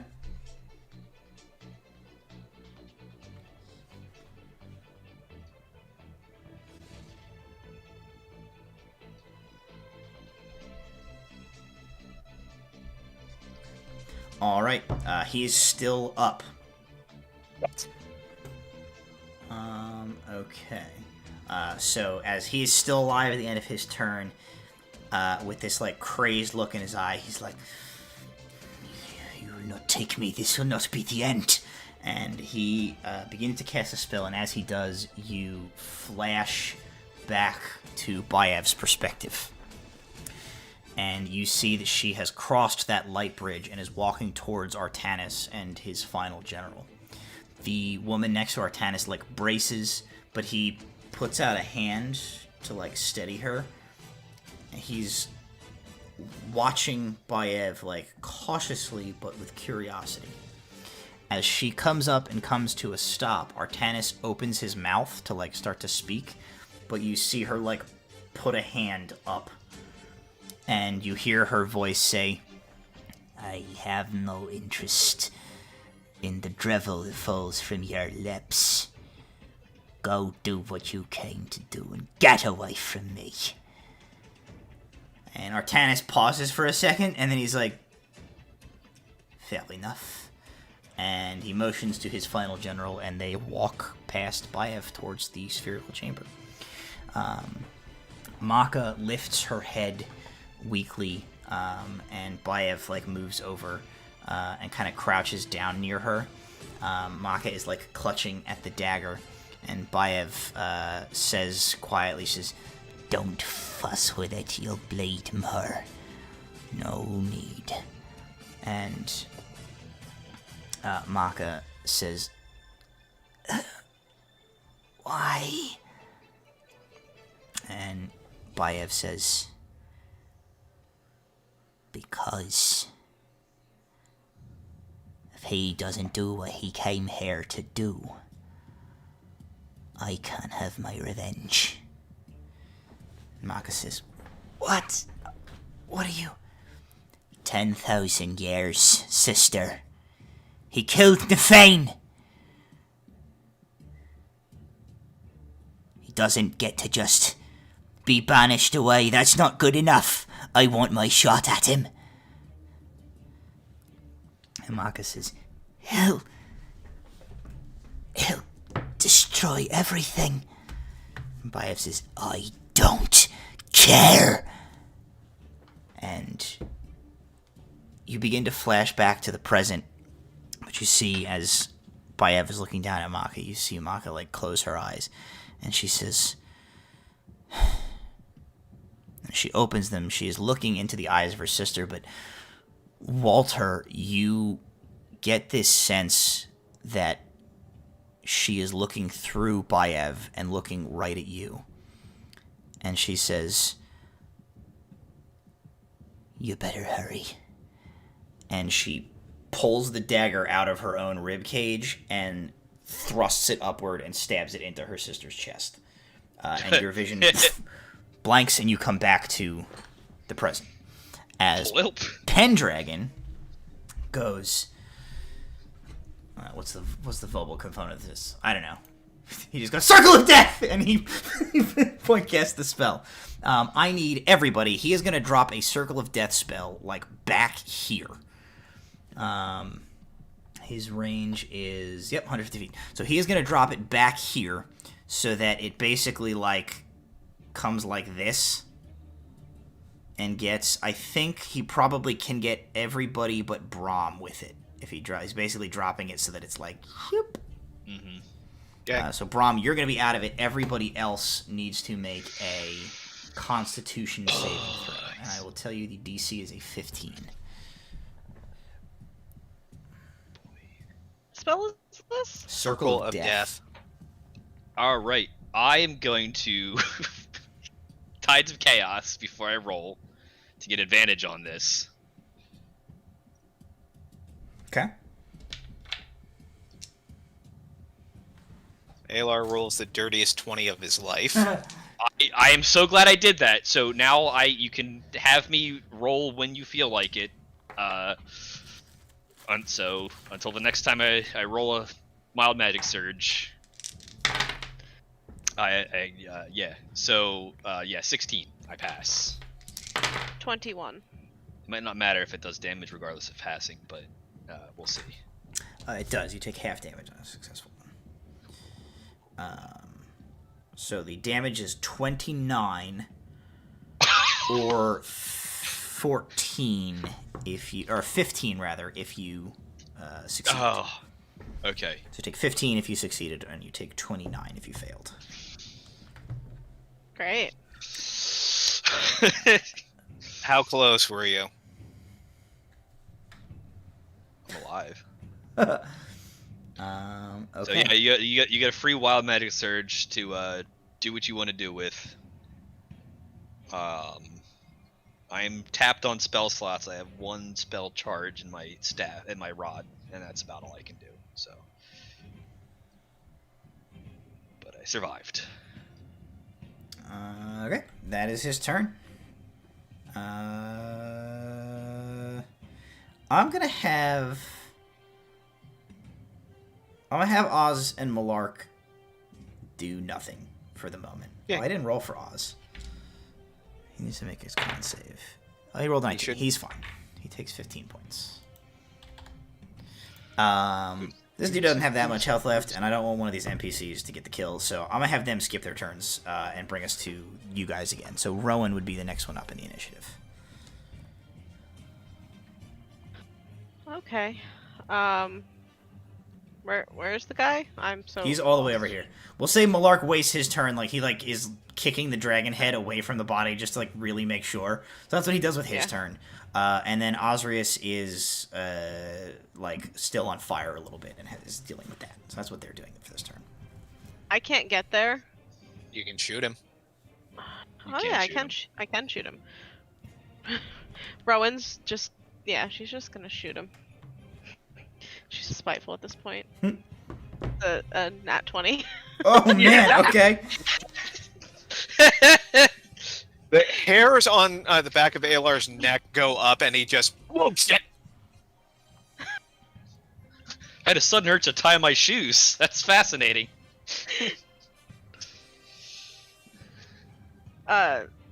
25 not doubled, so 50 damage. Jesus. Okay, yeah, he's real dead.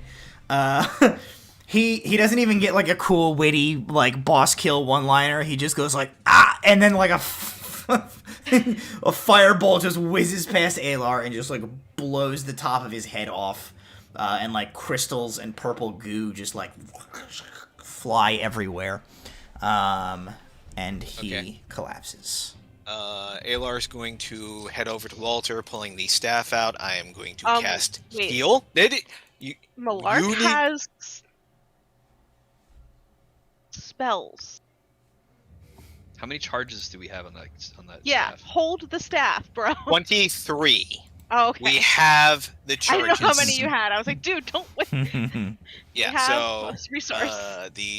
let's see. What does heal do? I believe it's 60. Straight Heal 60. Fifth edition. Yeah, Walter's feeling a solid like 6 out of 87 right now. 70 hit points. Malark also has 70 hit points worth of lay on hands that he can use for people. Alright, I'm up to. I'm like 11 off of my max now, so like. I'm just above half, so I could use a bit of healing myself. Okay. Let Malark use.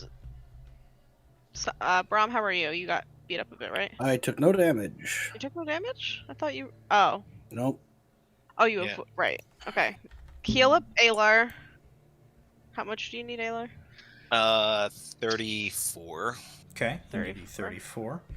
That leaves him with 36. Let him Oz, hold that. Oz could use some if you guys Yeah. want to give. Yes. Yes. Yeah, get Give us Oz. some. We'll give Oz. Oz is at 100 out of 137. Leave Malark with like 12 for himself, just to keep himself running. Okay. Or 15 of it for himself, and Rowan's gonna pump some of her own lay on hands back into herself. Walter's as soon as Walter is like healed, he's gonna go in like a tizzy and like immediately start tossing this room to try to figure out like where the next step is. Malark, where do we? Yeah, Rowan's turning to Malark and she's going, "How do we get to where did Artanis go?" Malark points to this circular thing in the center of this chamber, and he says, "It's a lift of sorts. It'll take you down to the World Heart Chamber. He says the barrier of the dragon's chronomancy extends to just below this chamber. You'll need to pass through it. Do you?" Well, he says, I mean, I've got one, I guess, so I can bring you. Walter pulls out the black orb. He says, okay, 2 will be better. Alar is going to do a quick toss of the bodies. You don't find anything of particular interest on the bodies. Okay. They were Didn't they were think I would. burners. Pun Yeah, I intended. figured. Malark, this is a DM question. Walter wants to ask Malark to donate any magic he feels like he can spare, and I will hand him the rod to basically pump a spell slot or two that he can that's open, if Okay. that's a thing you want to do, instead of having him target me with a spell and He'll do whatever you want. absorb it. I don't want him to put like as many as he feels like he can do without having to like screw himself. He currently has 2 third-level spell slots, 3 second-level spell slots, and 4 first-level spell slots left. You can tell me how many you want him to give to you. have him keep a 3rd level if he has Revivify. I assume he might.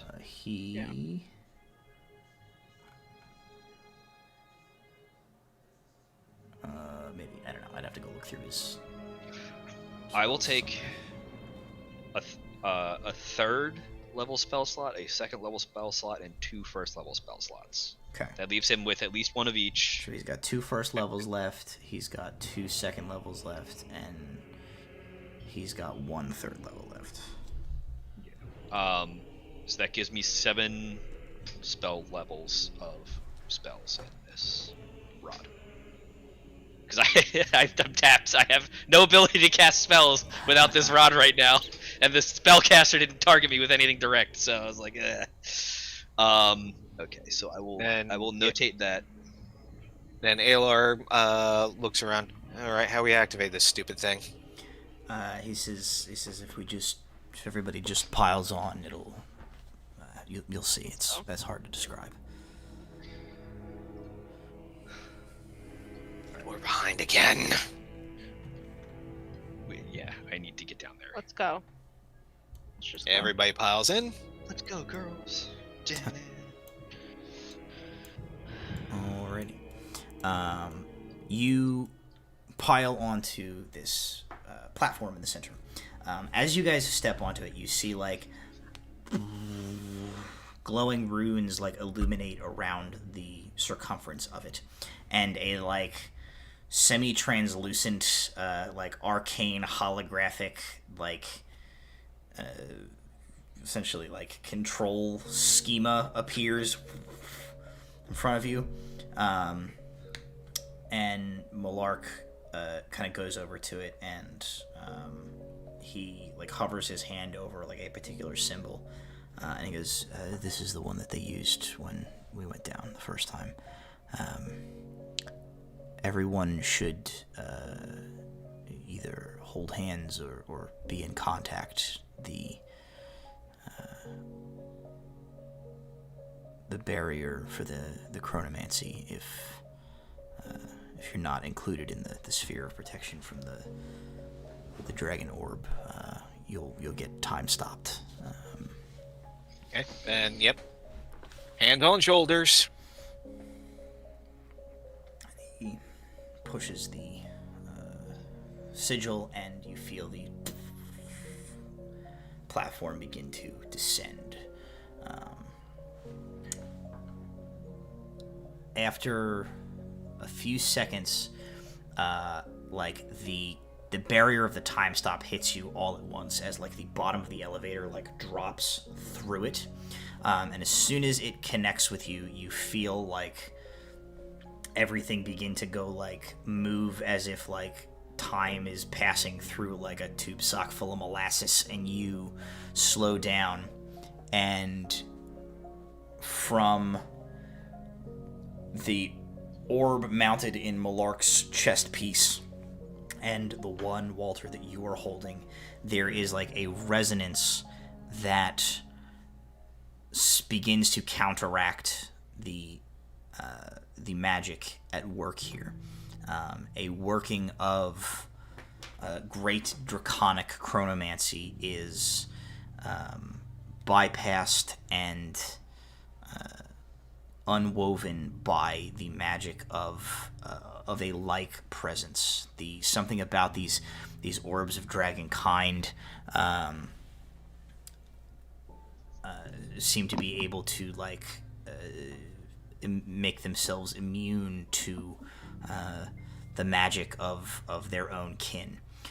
Walter, you feel that there probably would have been like a whole sequence of like you had to commune with the dragon spirit inside your orb, and it would have been a whole thing, but Malark is here and like hand waves that so that you sense that gets cut for time as you guys descend. As happens, yeah. Which you descend somebody was downward. skipping me skip dialogue by accident. Yeah, somebody slammed the X button too many times and you skipped the cutscene. But eventually you pass through this wave. You can feel that you are still in this like sort of time stopped bubble this like frozen little like window of time, but the orbs of dragonkind have like attuned your particular like resonances to this magic, and so you are immune to it. And Murloc like kind of nods to you, like that it's safe to like let go of each other now. And he says, I took the elevator down the first time. It's a pretty long descent. I would maybe settle in, try and catch your breath and recover a little bit before we get down there. It takes exactly one short rest's worth of time for this elevator to descend. So you guys can... So 1 hour raw or 15 minutes hand wave? Yeah, it's probably somewhere in the middle. It's probably like a 30 to 40 minute descent. You are, essentially you get the sense as you continue to go down and down and down, you are like traveling into like the center of the planet, basically. So we can short rest. You can take a short rest, yes. Yep. Short rest is taken. That will... Alright, I can regain that second level spell slot I just used. I'll have Osrius take 4 hit dice worth of... Nope, I will have Osrius take 5 hit dice. God damn, I will have Osrius take... Osrius has a lot of hit points. I'm trying to get Osrius back up to full. Yeah. You might want to do the same, Jason. Get yourself to max hit points. Oh yeah, I did. Okay. It only took 2, because the heal took me almost all the way up. Yep. Alright, 22. Okay, I have now determined that Osrius is not actually healing during these short rests here. What's happening? Automatically. You may not be able to affect his can you affect his character sheet? I think I can.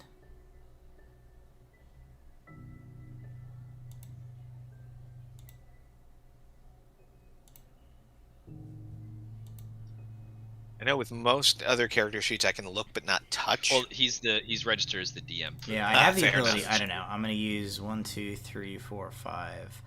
I'm gonna use 5 of his hit dice and put him back at max health because I don't know why this is being weird. That sounds correct. Okay. So essentially, you guys have this short rest worth that you can kind of heal up or whatever. If anybody has any conversing that they feel they need to do so now. Alar is going to... he's seen the vision, but he's going to double check. It's just Artanis and one more, yeah? Yeah, I get... Malark, who's with him? He says it's his last general.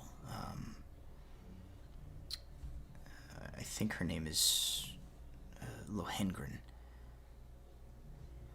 One that uses the numbers, yeah. What do you know about her? Nothing. Some kind of a spellcaster. Armored? Not? No, I don't think so. She's for a spellcaster, not as frail as you'd think. I know she's doesn't say much, but she's got kind of a... He says, sort of like the northern empire where it borders Valand. The dialect in that region. She sounds like she's from there. Does that sound very familiar to Alar? Like Dimios familiar? No, more like... everybody make a history check. If it's near Valan, does Walter or Brom... Nat 20 on the history check, so 27. 8. 3.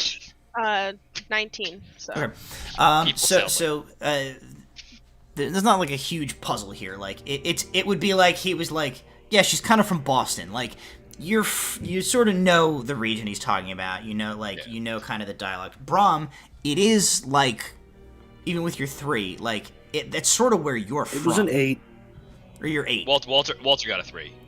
Like Same diff. the kind of the region he's referring to, Brom, is like you recognize it because it's where you're from originally.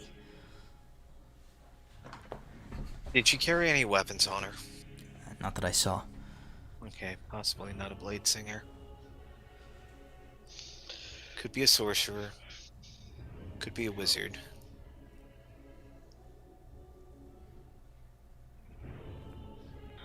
That arcane disc that she hurled, did Alar recognize that spell?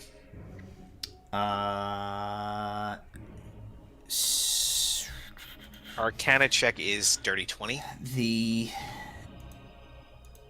I just closed it. Hang on. Sorry. Spoke too fast. No, it was a Destructo disc. it was a destructo disc. Krillin's the bad guy. Krillin's the final lady. We're screwed. It is what would be referred to as, hang on, as an arcane burst, which is essentially a wizard duel for like basic, just like a basic just a gathering of magic hurled in a projectile. Certain more focused forms of it can be converted, turn into things like firebolt, your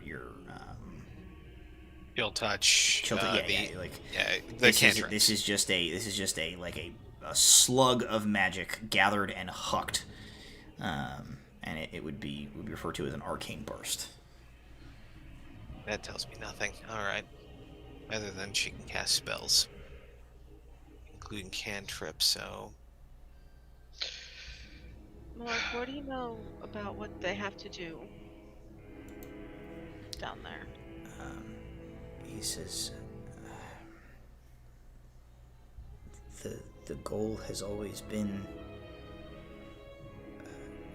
to finish what was started by the first Artanis, to take control of the world heart and use it to reshape the world. But how? Is it a ritual? Is it grabbing it? Is it? He says, I don't know.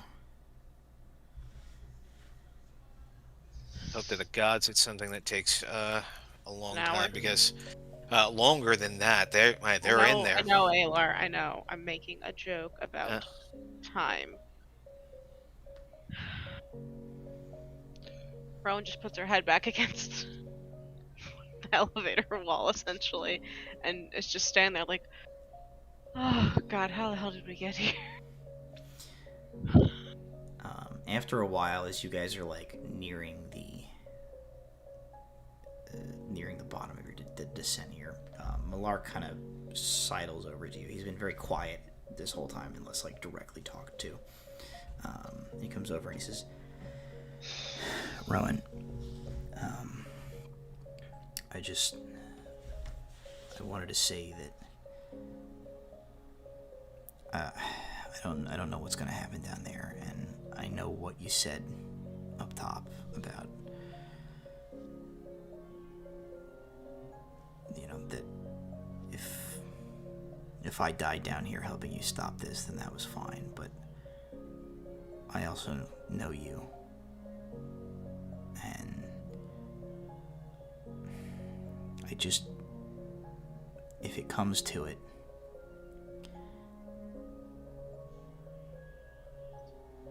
and Yeah. that's what it takes. Yeah, I know. He Mark. says, if we survive this, I don't know what's gonna happen. Maybe it would be better if I didn't. Maybe I can. I'm being morose.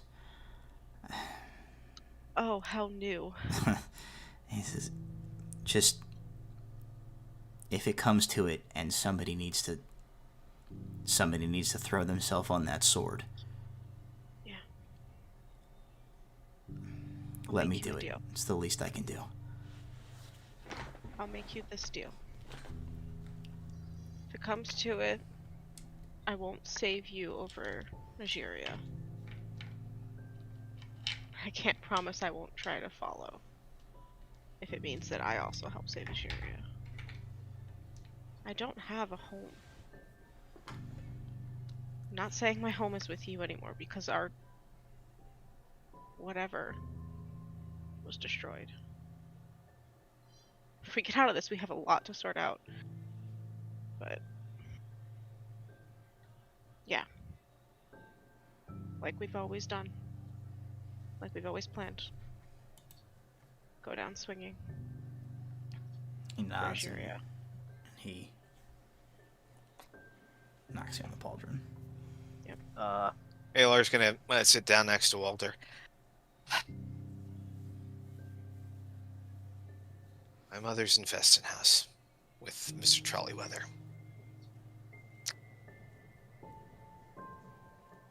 In case things do go south, tell her I'm sorry.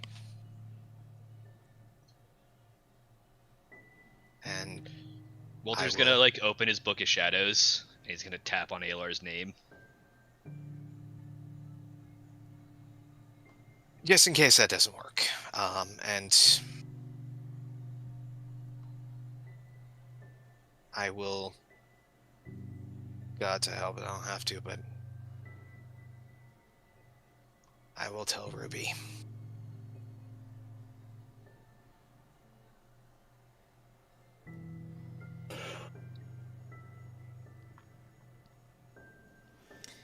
Fair. The lift reaches the bottom, and what you see is the spherical chamber ahead of you that you saw in your vision. Artanis and his general are nowhere in immediate sight. You see the two forms like laying next to each other on the ground about 30 feet ahead of you, of Maka and Bayev. Walter's gonna sprint over to those two. Okay. Alar's just And- behind him, but he's pulled a weapon, and he's hoping he doesn't have to engage basically a demigod, but he's gonna back Walter up. Yeah, Walter's gonna like get to both of them and like you, let them talk first. okay. Yeah, you kind of like if they're roll there. capable. Bayev is like curled up into a ball. Maka though kind of like rolls as you come up, and she is kind of breathing shallowly, and she says, "Well, you made it in time." I hope so. She says, "I won't waste any more. You need to go after him. I need to give you the power, and you need to take it from here."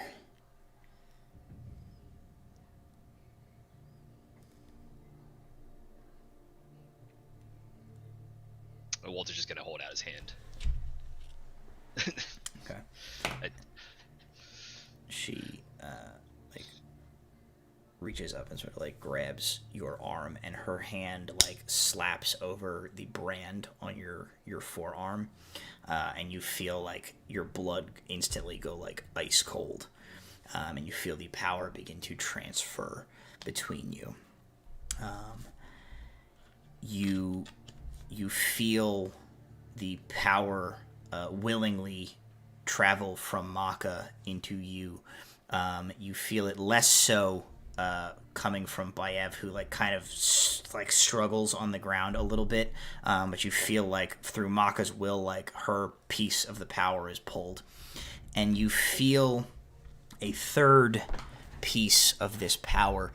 You feel it coming from somewhere beyond the veil of the here and now. You feel this darker, more...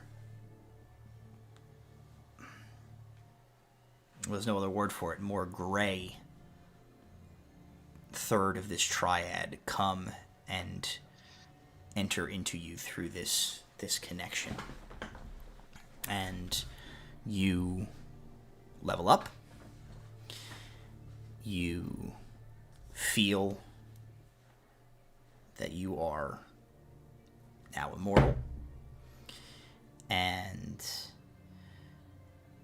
you get a strange sensation.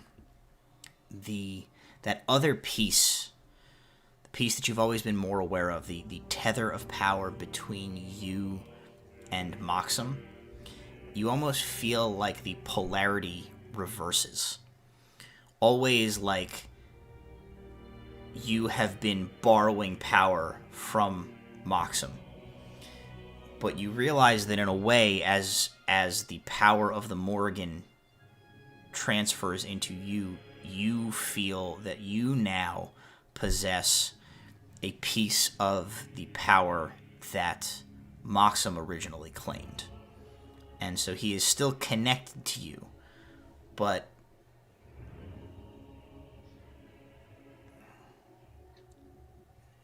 it's almost like the shoe is on the other foot. Backward shoe, got it. Backward shoe. And as Maka lets go of you, and drops her head back, she says, "I said it the first time we met. I'm sorry. None of you deserved this. You're paying for our failures."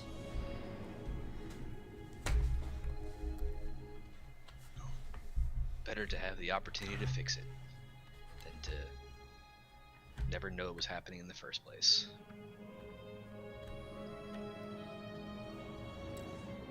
As you go to move away, you feel like a tug at the hem of your cloak, and you look down, and Bayev has turned to look at you, and through gritted teeth, she just says,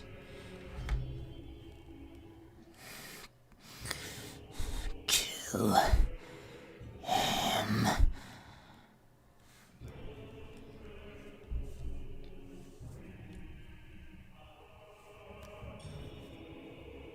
Never killed a god before. Could be fun. Give her a little wink as she shuffles off the mold. Passes out. They don't die. They just go unconscious essentially. All right. I'm gonna gesture to Malark if he still has or Rowan if they have a little bit of lay on hands left to try to stabilize their wounds so they can just rest if they're not outright dead. Otherwise, I was gonna bag them and bring them and bury them later. No, they do not appear to be dead. They're just grievously wounded and now mortal. Yeah. So if Rowan will drop if we could one request each. a little bit of that's fine. not bleeding sure out enough. death. Then yep. Before we all go any further, though, Rowan looks at Malark and goes, "When we see them and we're close enough in range, should we do the same old battle tactic?"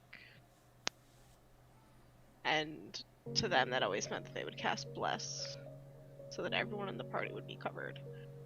And between the two of them, they can bless the entire party for a minute. Yeah. Each.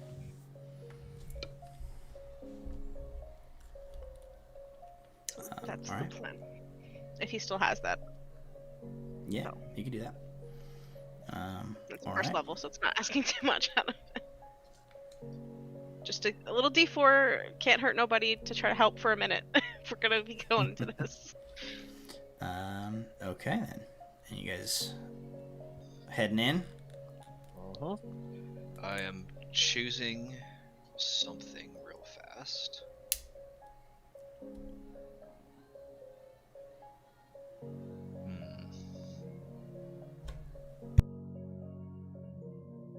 Yeah, no, heading in. I had to take a 6th level spell choice, and that's a little rough because I'm trying. You're not gonna need it. You won't need it this session, so you have time. Yeah. Okay. You rush forward. You cross this light bridge, and you enter into this this spherical chamber, suspended, floating in the middle of this larger chamber. As all of you enter in, you see that you are in a space that looks a little reminiscent of the chamber that the Star Spire was in. This chamber is made up of all of these like intricate paneling on the inside of it that all seem to be like refracting and reflecting light and energy through this space. There is a single walkway leading to the dead center of this chamber, where there is like a platform with a plinth upon which you see unmistakably the world seed, the world heart, this crystal. It is sitting in this plinth, and there are these like vastly complicated like spider web of these crystalline tendrils like coming all from the interior of this chamber that like connect to it and to the pedestal that it's in. And you can distinctly see that like the crystal is like askance in this setting, and there's like a big like scorch running down the side of it and running like up the back of this entire chamber, like 70 feet in length. Everybody make a perception check.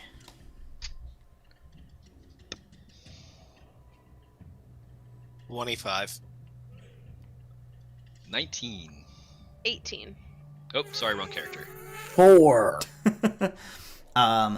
Okay. Brahm, you see the figure that is standing sort of in the center of this space near the world heart, is the person who was with Artanis. You see them, and they see you guys come in. And Brahm, they are like, you can't really see any of their features. They are hooded, but like you see that they like see you guys, and like they kind of start as if like very surprised. And they don't do anything right away, but like they seem to be like really looking intently in your direction specifically. The rest of you guys see this figure as well, and you kind of realize like, the fuck is Artanis? And you know, you like cast around, and a sound catches your attention and draws you all to look down. And you see that Artanis, for some reason, is not up on this platform. He is down on like the bottom of this chamber. And as you notice him, you see that he is standing before what is very clearly a rip in the fabric of space, very similar to what you have like seen him open before and what you see Walter open. In one hand, he is clutching that staff with the dead world heart piece. And it is like violently like pulsing with energy and like emitting this, like it begins to emit this like straining, creaking, screaming sound. And his other hand is plunged into this opening. As you like spot him, you see him like stagger, and then he pulls back. And as he retracts his arm out of this opening, you see that there is another hand grasping his hand, which he pulls. And that hand is attached to a forearm, which is attached to an impossibly large swirling vortex of pink, blue, and black nebula, which pours from this portal in the blink of an eye and fills the room. All of you are blasted clear off of your feet. Some of you, like, fly off of the catwalk, slam into the back wall of this. Everybody is, like, thrown everywhere. Artanis goes flying. This figure on the platform is hurled backwards, toppling over it, falling down below. For a brief moment that seems to last maybe an instant, maybe an hour, the vortex swirls around this room, encompassing everything. You feel this presence make contact with you. Ancient, chaotic, and wild. It reaches into you. It brushes against your mind, and you feel it like sift through, gleaning information about you, about your adventures, about the world that you know. And then it begins to shrink and contract, and it begins to take form, and it forms a figure. Forms from the feet up, it forms a body of a man wearing a trim, neatly tailored suit. His hands, which stick from the cuffs, his head from the collars, take this like semi-solid swirling form of nebula, which eventually solidifies into flesh and features and hair. His skin is midnight black. His hair is that same shock of space material, and his eyes are ringed pits of silver. He looks around, and in a shockingly normal voice, he says,